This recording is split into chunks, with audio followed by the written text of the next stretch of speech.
오늘 설교는 설교에 대한 내용을 먼저 말씀드리는 것이 필요할 것 같습니다.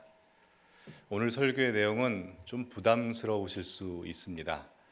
본문을 보면서 저 역시 부담을 많이 느꼈고 마음에 큰 찔림을 받아서 지난 수요 예배 시간에 우리 성도님들께 이 설교를 위해서 기도 부탁을 드렸습니다.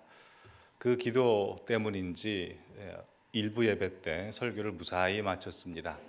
그래서 저는 이 시간에도 제 영이 제 자신에게 꾸짖고 제 자신에게 설교하듯 하려고 이 자리에 섰습니다.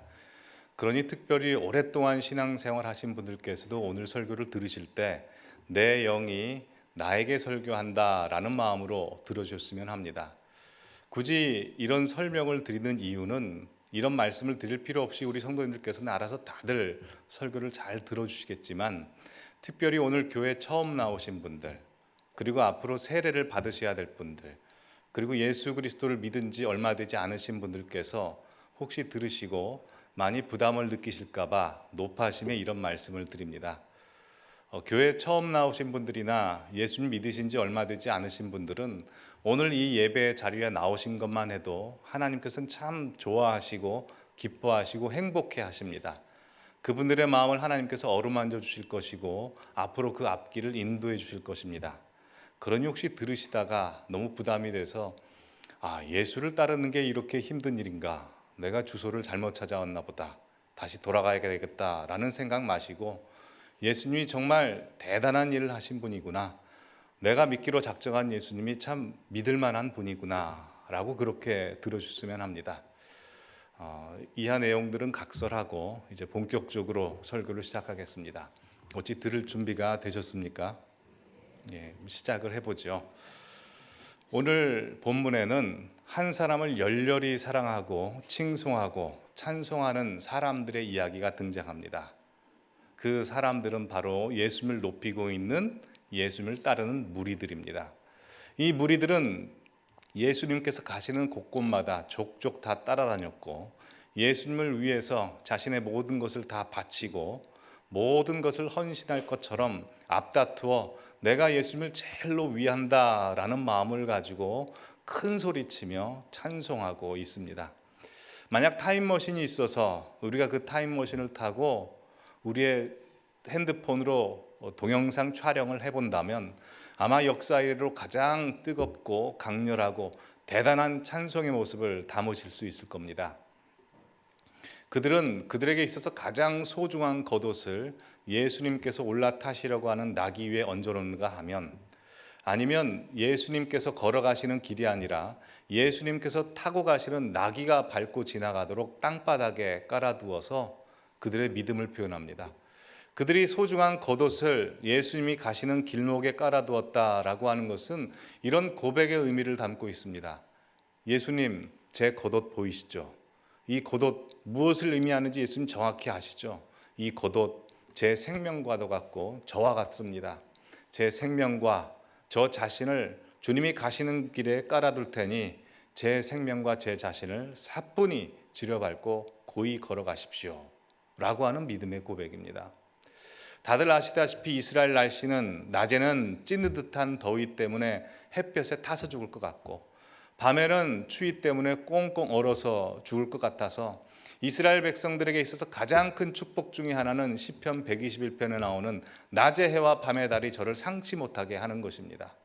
그래서 이스라엘 사람들은 낮이면 그 겉옷을 허리춤에 휴대하고 다니다가 밤에는 그 겉옷을 껴입고 그들의 몸을 추위로부터 보호하죠. 출애굽기 22장 26절에도 있는 바와 같이 남의 겉옷을 저당 잡을 때 해가 지기 전에는 꼭 돌려주어야 된다라는 말이 있을 정도로 이 겉옷이라고 하는 것은 그들의 생명을 보호해주는 생명줄과 같은 것입니다.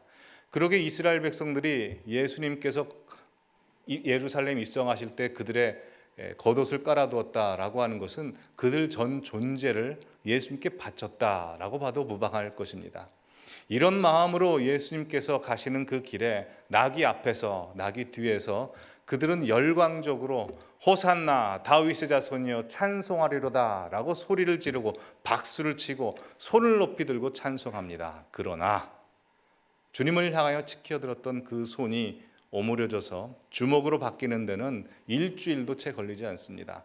호산나 다윗의 자손이여 찬송하리로다 라고 폈던 그들의 찬송의 손은 바로 주먹으로 바뀌어서 저자를 십자가에 못 박아 죽여버려라 라고 하는 외침으로 바뀌는 데는 단 5일이 걸렸습니다. 그들의 찬송과 헌신과 예배의 유통기한은 단 5일이었습니다. 어떻게 그들은 일주일 만에 이렇게 마음이 쉽게 바뀌어버릴 수 있을까요? 도대체 무엇이 호산나 다윗의 자손이여 열광적으로 찬송한 그 무리들의 마음을 변심케 한 걸까요? 답을 먼저 말씀드리면 그들은 변한 적이 없습니다.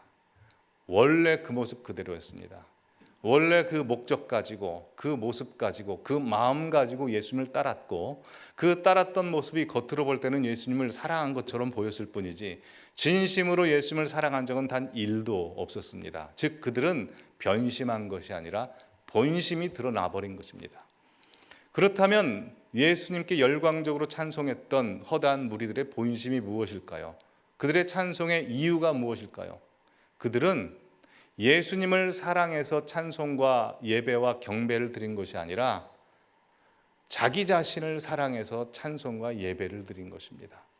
그럼 무슨 목적을 가지고 찬송을 드렸을까요? 예수님께서 장차 왕이 되시면 나를 보호하시고 지켜주시고 나를 편하게 해주시고 나를 높은 곳에 세워주실 분이니까 찬송한 겁니다.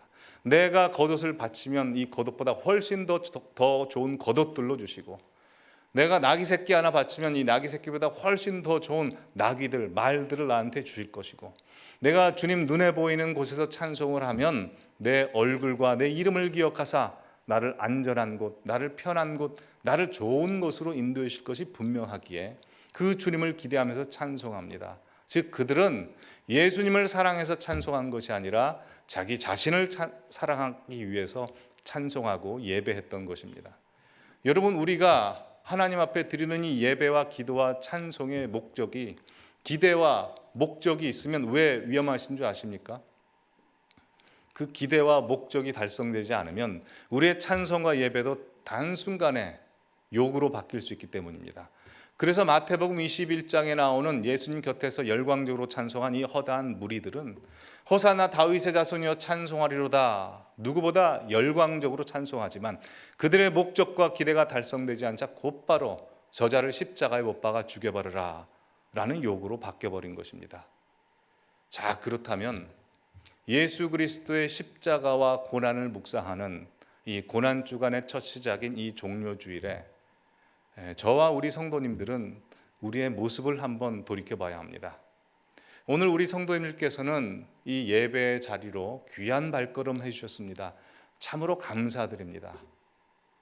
그런데 죄송하게도 왜 나오셨습니까? 무슨 목적으로, 무슨 기대를 가지고 나오셨습니까? 우리 성도님들께서는 성실하셔서 매 주일마다 이 예배 자리로 나오셔서 찬송과 기도와 헌신과 예배를 드리시는데, 그렇다면 그 목적과 기대, 그 본심은 무엇입니까? 예, 우리 모두는 압니다. 우리 하나님 사랑이 많으시고 은혜가 풍성하신 하나님이시라서 우리가 구하고 기대하는 것보다 훨씬 더 많이 채워주실 것이고 이미 많이 주셨습니다. 근데 오늘은 그 이야기 하자는 건 아닙니다. 오늘 생각해 보고자 하는 것은 나를 향한 하나님의 마음이 아니고 하나님을 향한 내 마음, 내 본심이 무엇이냐라고 한번 생각해 보고자 하는 것입니다. 신앙생활 오래 하시면서 주님이 그저 내 하나님이고 내 주님이니까 아무 요구 없이, 기대 없이, 원하는 것 없이, 바라는 것 없이 예배와 찬송 드려보신 적 있으십니까? 신령과 진정으로 그 주님이 내 주님이니까 아무 조건 없는 예배, 아무 조건 없는 찬송, 아무 조건 없는 헌신과 봉사를 해보신 적이 있으십니까? 아마 이 자리에 나오셨을 때는 여러 가지 문제들, 그래서 주님 앞에 기대하는 바가 있어서 나오셨을 것입니다. 만약 우리 주님께서 그 기대를 이루어주지 않는다 하더라도 이 예배의 자리를 끝까지 지키실 수 있으시겠습니까? 아니면 지금 나를 평안하게 해주고 행복하게 해주는 많은 조건들, 하나님께서 다 주신 조건들입니다. 내 가정, 내 재산, 내 부와 명예, 업적들, 내 자랑할 만한 모든 것들 다 주님이 주신 것인데 그 모든 것이 다 한순간에 사라져 버린다 할지라도, 아니 한두 가지만 사라져 버린다 할지라도 주님 앞에 지켜 올려드렸던 그 찬송의 손을 계속 끝까지 올리실 수 있으시겠습니까? 나는 왜 이 자리에 나왔는가? 하나님을 열렬히 사랑하고 좋아해서 나왔는가? 아니면 하나님께서 나에게 주신 그 복의 조건들을 그래도 유지하고 지켜야 되니까, 하나님과 관계를 계속 잘해야 되니까 이 자리에 나와서 예배하는 것인가? 한번 우리는 생각해보고 돌이켜봐야 합니다. 이제 놀랍게도 오늘 본문의 예수님 곁에서 찬송하는 이 허다한 무리들 중에는 단 한 사람도 진정한 예배자, 진정한 찬송하는 자가 없었다는 겁니다. 그들은 아무리 열광적으로 이 세상에서 가장 뜨거운 예배와 찬송을 드렸다 할지라도 단 5일 만에 들통나는 예배와 찬송이었습니다.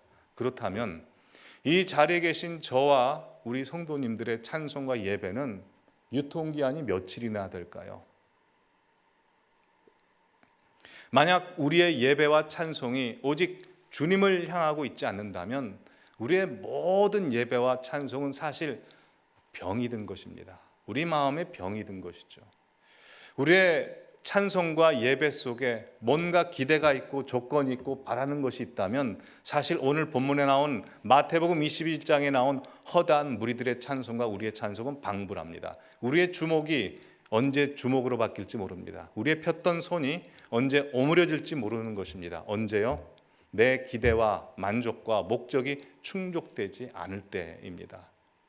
그러기에 우리는 우리 생각을 해봐야 합니다. 내가 진정 주님을 모시고 있는가? 주님께 헌신하고 있는가?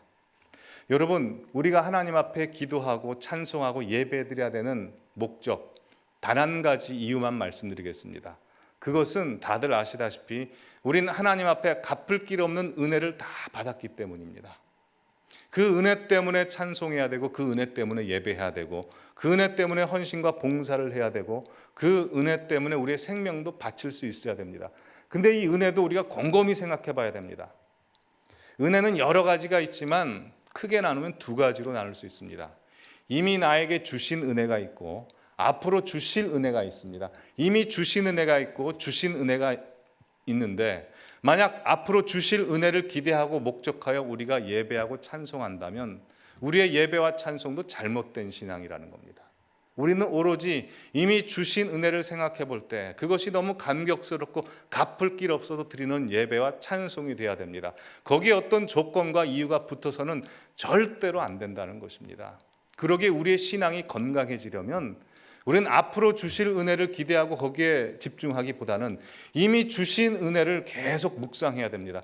왜 우리가 계속 앞으로 주실 은혜에 집중하고 그것만 생각하는 줄 아십니까? 이미 주신 은혜가 얼마나 큰지 모르기 때문에 그렇습니다. 이미 주셨던 은혜가 어떤 은혜인지도 우리가 다 알지 못하기 때문에 그렇습니다. 그 눈이 열리지 않아서 그랬습니다.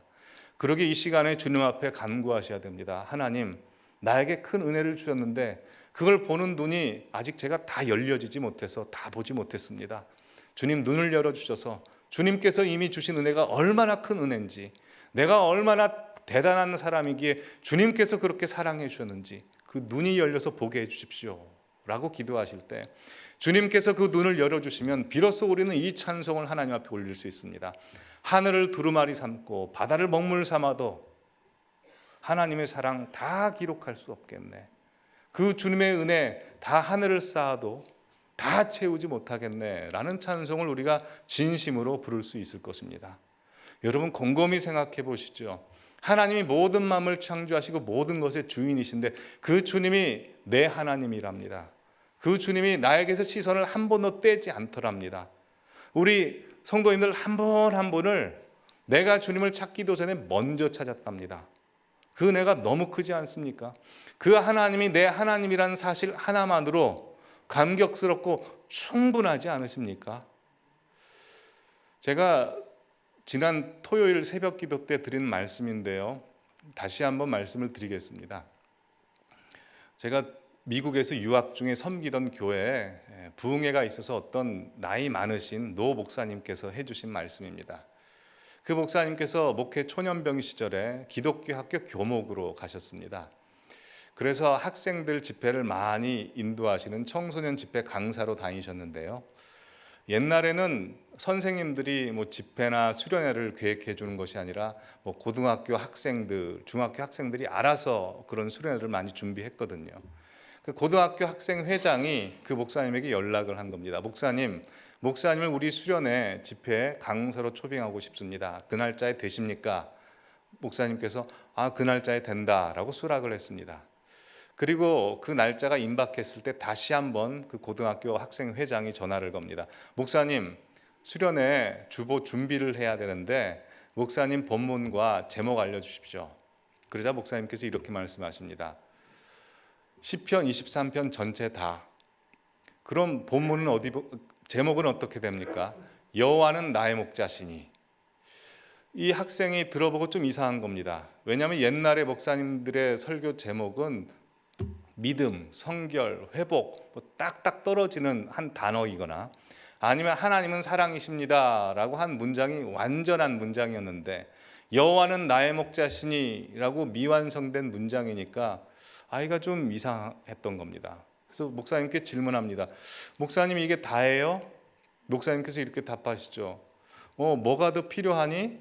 네, 알겠습니다 하고 전화를 끊었습니다. 그리고 집회 날짜에 가서 주보를 펴서 열어봤는데 목사님께서 주보를 보고 박장대소를 했습니다. 왜냐하면 제목이 여호와는 나의 목자시니 뭐가 더 필요하니? 그래서 목사님께서 그 제목을 보고 오늘은 설교할 필요 없겠다, 이 제목만으로도 은혜가 된다라고 하셨다는 그 이야기를 들었습니다. 여러분, 여호와는 나의 목자시니 그 하나님이 내 하나님이고 나에게 집중하고 계시고 나 한 사람만 있는 것처럼 나를 보호하고 계시는데 뭐가 더 필요하십니까? 다 알아서 내가 생각하는 것보다 나한테 더 필요한 것 다 주시고 이끌어 주시는데 그 하나님이 나 하나님인데 뭐가 더 필요하십니까? 근데 우리는 말로는 여호와는 나의 목자시니 나에게 부족함이 없습니다 라고 고백하지만 혹시 우리의 신앙의 모습, 신앙의 본질은 여호와는 나의 목자셔도 여전히 부족한 것 많아서 필요한 것 주셔야 됩니다 라고 하는 것이 우리의 기도와 찬송이 아닌지, 그게 우리의 본심이 아닌지 한번 돌이켜 봐야 됩니다. 그 모습을 갖고 예배하고 찬송하는 주님의 얼굴 표정은 어떠실까요? 오늘 본문에 예수님께서 예루살렘에 입성하셨을 때 그 예수님의 얼굴 표정이 어땠을지를 한번 상상해 보시죠. 여느 예수님 영화를 봐도 입성하셨을 때 모습을 어떻게 그려놨냐면요, 한 손은 어린아이 손을 잡고 한 손은 사람들에게 손을 흔들면서 입가에는 미소, 그리고 눈으로는 사람들을 극히 쳐다보는 그 사랑의 모습, 목가적이고 낭만적인 모습으로 그려놨습니다. 근데 만약 2000년 전으로 우리가 돌아가서 그 예루살렘 저작거리에서 낙이 타고 입성하시는 예수님의 얼굴 표정을 본다면 예수님께서 얼굴 표정을 어떻게 지으실까요? 저는 확신합니다. 아주 비장한 모습을 하시고 서글프게 한 사람 한 사람을 바라보셨겠죠. 그러면 예수님께서는 예수님을 따르던 그 열광적인 소리를 지르는 허다한 무리들의 겉모습이 아니라 그 속사람, 그 본심을 다 꿰뚫어 보고 계시기 때문에 그렇습니다. 2000년 전에 예루살렘에 입성하셨던 그 예수님께서는 바로 이 시간 이곳에 우리의 예배를 받고 계십니다. 지금 이곳에 계신 예수님께서 나의 예배, 나의 찬송을 받으실 때 어떤 표정을 짓고 계실까요? 환하게 웃고 계실까요? 아니면 서글픈 눈으로 우리의 본심을 보시고 실망하면서 보고 계실까요? 어떤 마음으로 보고 계실까요? 우리는 한번 생각해 봐야 합니다. 이 예수님께서 예루살렘 입성하셨을 때 예수님의 눈에는 단 한 사람도 예수님 따르던 무리 중에 진정한 예배자, 진정한 찬양하는 사람을 볼 수가 없었습니다. 왜냐하면 많은 사람들은 예수님을 자기 마음대로 해석해서 예수님 있는 그대로 찬송하고 예배한 것이 아니라 자기가 소원하는 예수, 자기가 기대하는 예수, 자기가 원하는 예수, 자기가 만들어 온 예수께 찬송하고 예배했기 때문에 그렇습니다.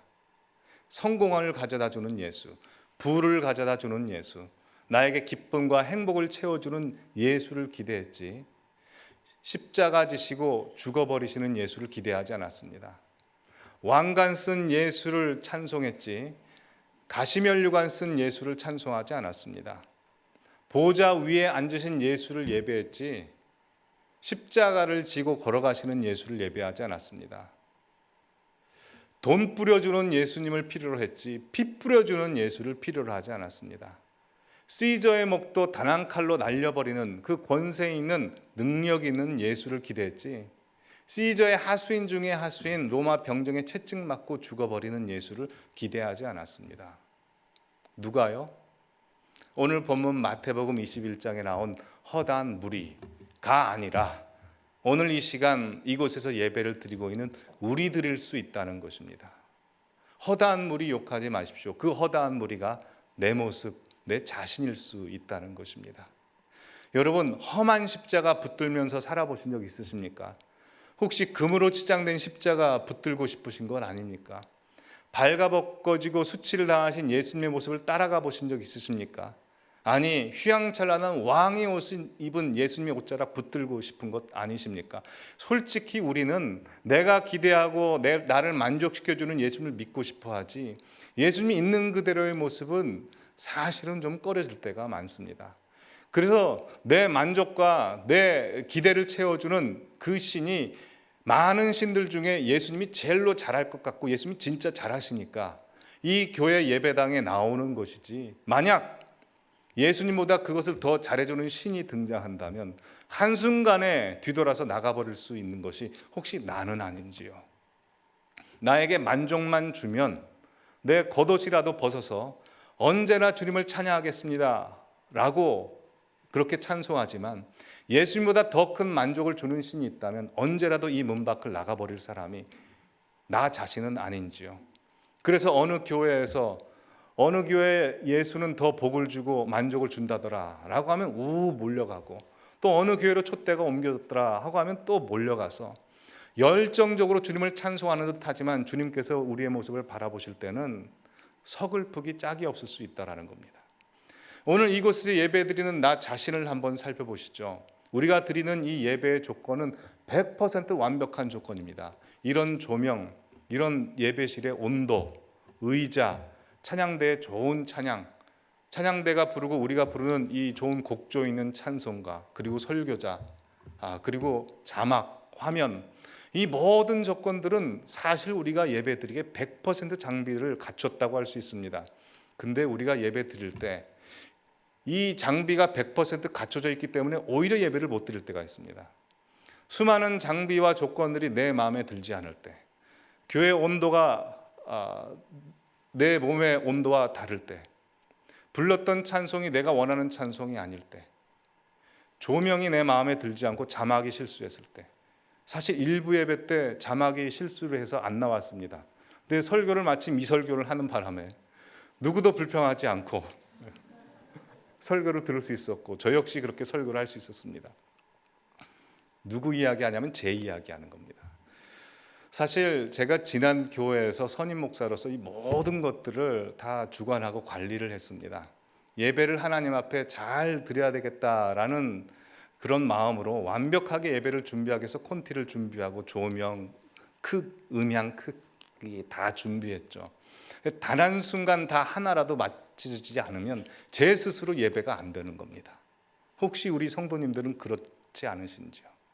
근데 북한 지하교회에서 예배드리는 성도들 이야기 다들 들으셨죠? 거기에 무슨 설교자가 있습니까? 성경책이 있고 곡조 좋은 찬송이 있고 악기가 있으며 무슨 에어컨 시설, 난방 시설이 구비된 장소가 어디 있겠습니까? 그들은 누구에게 들킬까 봐 찬송가도 없어서 외워서 찬송을 부르고 신음소리 내듯이 그렇게 말씀을 봅니다. 그럼에도 불구하고 하나님께서 응답하시고 성령으로 역사하시고 은혜를 체험합니다. 탈북하신 목사님의 이야기를 들어봤는데요. 수용소에서 수용소 간수가 기도의 능력이 있다는 걸 압니다. 안 믿는 사람도 기도의 능력이 있다는 걸 알아서 수용소에 오신 예수 믿다가 잡혀간 분들에게 눈을 감지 말게 한답니다. 왜냐하면 눈을 감으면 기도하니까. 기도의 능력이 나타나는 걸 알아서 기도 못하게 하려고 한답니다. 그럼 눈 안 감는다고 해서 기도 안 하겠습니까? 눈 안 감아도 기도를 하죠. 그럼에도 불구하고 하나님께서 역사하시고 은혜 베풀어 주시고 함께해 주시는 것을 느낀다는 것이죠. 북한 지하교회 성도들이 숨죽이면서 예배드릴 때 주님이 거기도 계시고, 오늘 이 시간 우리가 예배드릴 때 주님이 여기 계십니다. 주님께서 두 예배를 받으시고 표정이 어떻게 다르실까요? 그러게 우리는 오늘 다시 자신을 점검해 봐야 됩니다. 내가 왜 이 시간에 나왔는가? 내 본심이 무엇인가? 내 기대가 다 허물어진다 할지라도 주님 앞에 들었던 찬송의 손을 계속 지켜 올릴 수 있는 것인가? 주님께서 주신 많은 복의 조건들이 하나둘씩 사라진다 하더라도 내가 진정으로 주님을 위하고 주님을 찬송할 수 있는 사람인가? 만약 내가 진짜 주님을 사랑하는 사람인가? 아니면 나를 사랑하기 위해서 주님을 이용하고 있는 것인가? 오늘 한번 자신을 돌이켜 보시기 바랍니다. 주님은 그 어떤 사람도 마다하지 않고 살피시고 보호하시고 인도하시는 분이십니다. 그러게 그 주님 앞에 자기 자신을 살피시는 우리 성도님들 되시기를 간절히 바랍니다. 소록도는 나병 환자들을 격리해서 모아놓는 이 집성촌이죠. 나병 환자들이 가장 마지막으로 갈 수 있는 그 땅끝이라고 할 수 있는 것이 이 소록도라고 합니다. 그래서 나병 환자로서 소록도에 갔다라고 하면 그 인생은 완전히 끝나버렸다라고 할 정도로 이 소록도는 그 처참한 곳입니다. 근데 그 소록도 한 가운데는 소록도 중앙교회라는 곳이 세워져 있습니다. 그곳에 방문하면 안내해 주시는, 가이드해 주시는 목사님이나 전도사님이 계시는데요. 그분들 역시 나병 환자들입니다. 눈과 코와 입이 다 허물어져 있는 분들이 있죠. 그분들이 소록도 교회 개척 이야기, 또 소록도 교회에 온 사람들의 사연 이야기를 해주시면 많은 사람들이 눈물을 흘립니다. 그분들이 오시는 분들에게 항상 하시는 레파토리가 있습니다. 소록도는 인간이 인간을 포기해서 온, 인간이 인간을 버려서 온, 버림받은 사람들이 온 곳입니다. 한 집안에 한 사람이 어떤 심각한 병에만 걸려도 그 사람을 살려내기 위해 모든 집안 사람들이 다 열심히 백방으로 알아보고 또 간병하지만 이 나병은 너무나 무서운 병이라서 사랑하는 가족들까지도 함께 할 수 없는 병, 사랑하는 가족들까지도 버릴 수밖에 없는 병입니다. 한 입을 덮고 잤던 아내가 남편이 나병에 걸리면 버리고, 저주로 물려 키웠던 자녀가 엄마가 나병에 걸리면 버릴 수밖에 없는 이 병이 바로 나병입니다. 사람들에게 버림을 받고 버림을 받아서 온 이 소록도에서 우리는 예수님을 만났습니다. 모든 세상과 사람들이 버렸음에도 불구하고 예수님이 우리를 포기하지 않고 안아주시고 사랑했다는 그것 하나만으로 우리는 감사하며 살고 있습니다 라고 하는 게 그분들의 일괄적인 멘트입니다. 그리고 꼭 이 말씀을 하십니다. 우리는 소록도에 와서 예수님을 만났고 또 섬 하나를 발견했습니다. 근데 그 섬에 갔다 오면 우리의 마음은 항상 회복이 되고 만족하고 기쁨과 감사가 충만합니다. 이 섬은 여기서 아주 가까운 섬입니다. 그 섬 이름은 지라도입니다. 여러분들도 이 섬에 오셨기 때문에 꼭 지라도에 들려보시기 바랍니다 하면서 그 주소를 가르쳐 주신 것이 하박국 3장 17절 말씀입니다. 우리 그 주소를 한번 다 함께 같이 읽어볼까요? 비록 무화과 나무가 무성하지 못하며 포도나무에 열매가 없으며 감람나무에 소출이 없으며 밭에 먹을 것이 없으며 우리의 양이 없으며 외양간에 소가 없을지라도, 그 섬 이름이 바로 지라도입니다. 우리 소록도 사람들은요, 무화과 나뭇잎에 열매가 없을지라도, 외양간에 송아지가 없을지라도, 논밭에 식물이 없을지라도, 모든 사람 포기했지만 예수 그리스도 날 포기하지 않으시니 난 여호와로 인하여, 난 예수로 인하여 기뻐하고 그 구원의 이름을 찬송하리로다 라고 고백하는 것입니다. 여러분, 우리 모두도 이 섬에 매일 다녀와야 됩니다. 그래서 주님 앞에 우리도 이렇게 외쳐야 되지 않을까요? 주님, 내 기대가 더 허물어질지라도, 내 기도가 더디 응답되어질지라도, 아니 반대로 응답되어질지라도, 내 소망이 다 끊어질지라도 나를 포기하지 않고 나의 하나님이 되어주신 그 주님을 향해서 지켜 올려드렸던 그 손을 항상 펴서 주님을 향하여 들겠습니다 라고 그렇게 고백해야 되지 않을까요? 그러기에 이런 예배자, 이런 찬송하는 자를 하나님께서 오늘 이 시간에 유심히 살펴보고 계십니다. 그분이 바로 이 자리에 계신 우리 성도님들 한 분 한 분이 되시길 바랍니다. 특별히 예수 그리스도의 십자가 고난을 묵상하는 이 주간에 여러분 마음속에 예수님의 십자가를 단단히 세우고 나 주님 이 마음 가지고 주님 섬기고 따르겠습니다. 주실 은혜 없어도 이미 주신 은혜 나한테 충분하오니 나 같은 죄인 살리신 주 은혜 놀라와 항상 주님을 향하여 찬송하며 살겠습니다 라고 이번 일주일 동안 예수 그리스도의 고난과 삶에 묵상하고 동참하시는 여러분들 되셔서 금요일날 8시에 꼭 교회 나오셔서 성금요 예배 드리시는, 그래서 자신의 전 존재를 하나님 앞에 바치시는 우리 성도님들 되시길 바랍니다. 성만찬에도 참석하셔서 예수님의 살이 내 살이 되고 예수님의 보혈의 피가 내 보혈의 피가 되어 내 온전한 모든 것을 주님 앞에 바치시는 우리 모든 성도님들 되시길 바랍니다.